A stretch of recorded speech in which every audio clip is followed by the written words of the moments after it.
I like my coffee just how I like my markets. Black.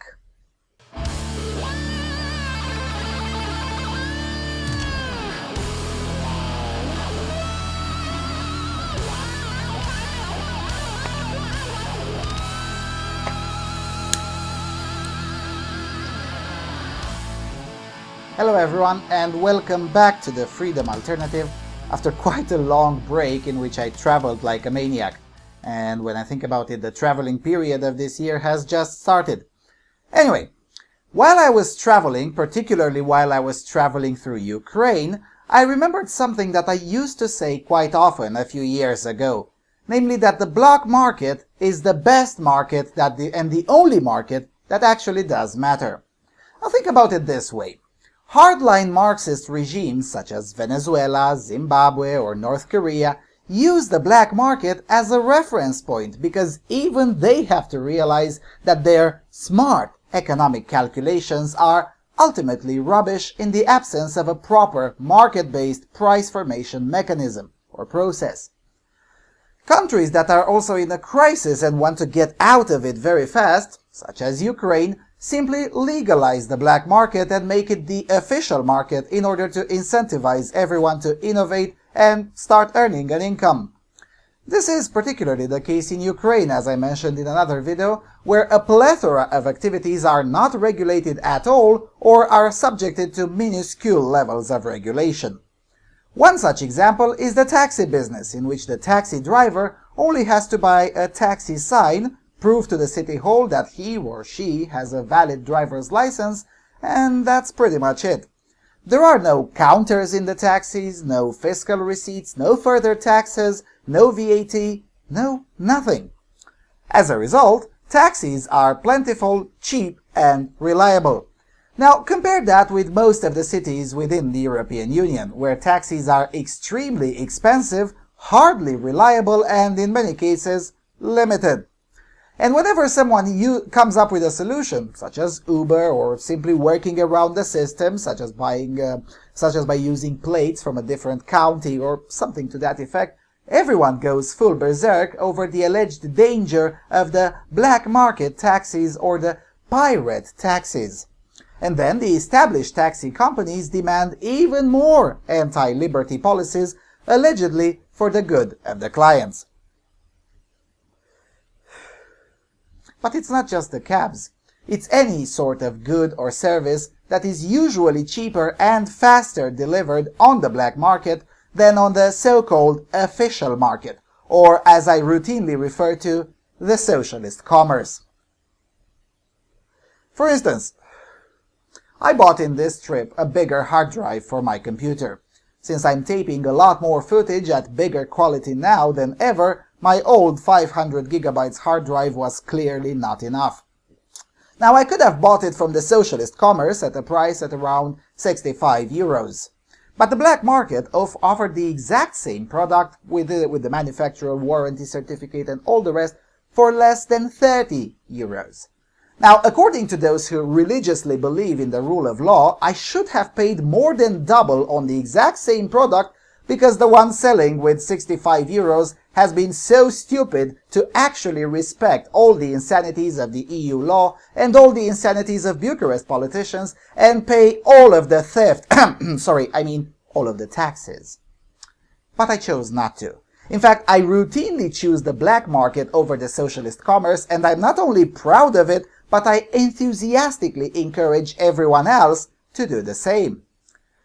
There was a time when even the New York Times would defend the black markets, just like there was a time when the New York Times was also very honest about the minimum wage.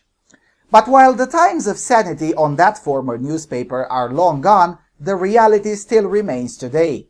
Black markets matter, and in most cases, for the common man, are the only markets that are even worth considering. Now let me explain.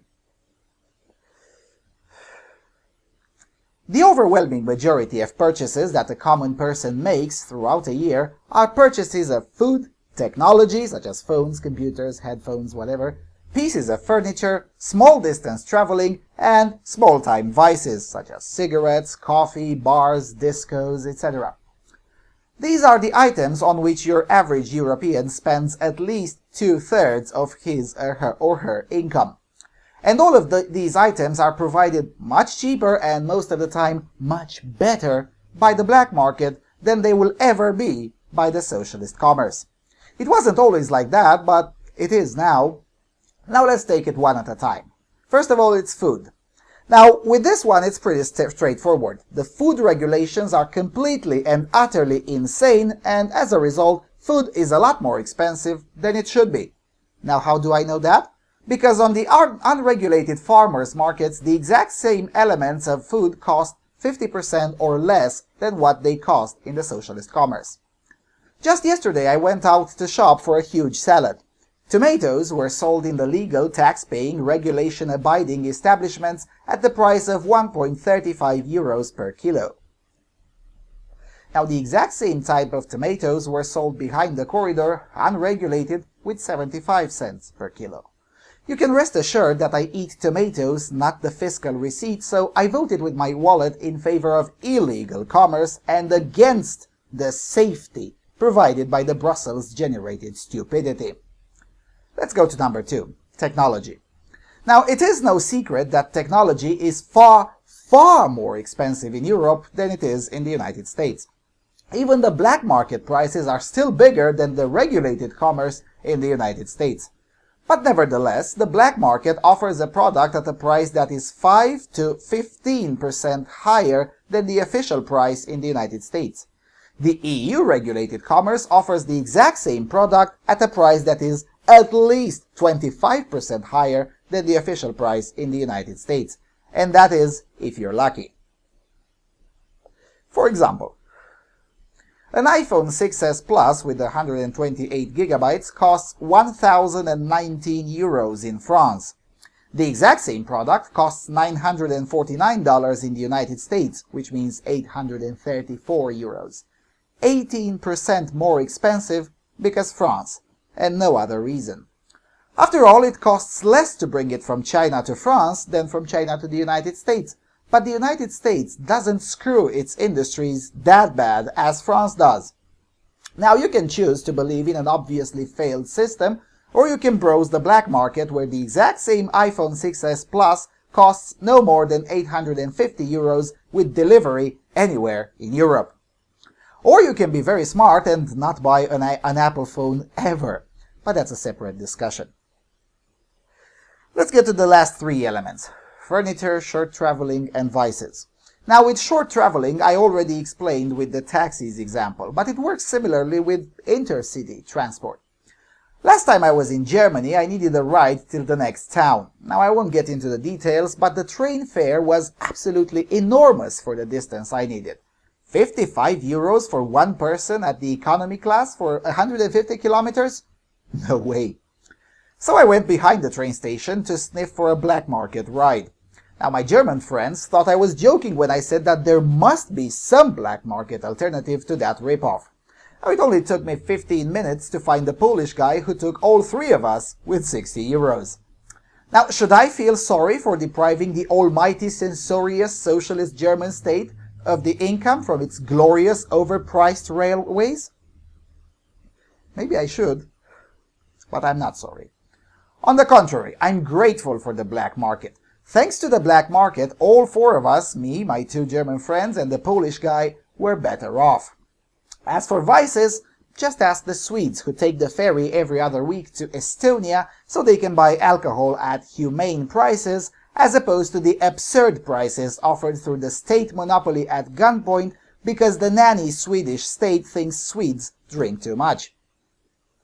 Or you can ask the Norwegians, where half of all cigarettes smoked by Norwegians are from abroad, because at least half of Norwegian smokers aren't completely insane and realize that paying the nanny state price for a pack of cigarettes is retarded, whereas paying half of that price on the black market is the much saner choice.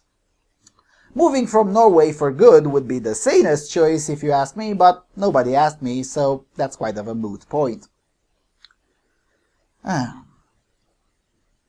So, to sum up, fearing the black market is irrational in and of itself. In reality, the black market is what can make everyone better off at the expense of the common enemy, the big socialist state. Now, I said at the beginning of the video that it wasn't always like that, at least not in Western Europe, but black markets only exist when the state is too big, and the black markets are the solution to the problem created by the existence of a big state.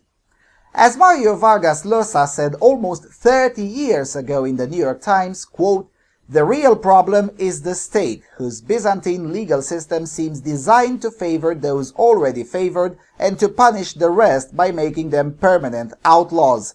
The informal market is actually the solution to the problem, the spontaneous and creative response of the impoverished masses to the state's inability to satisfy their basic needs.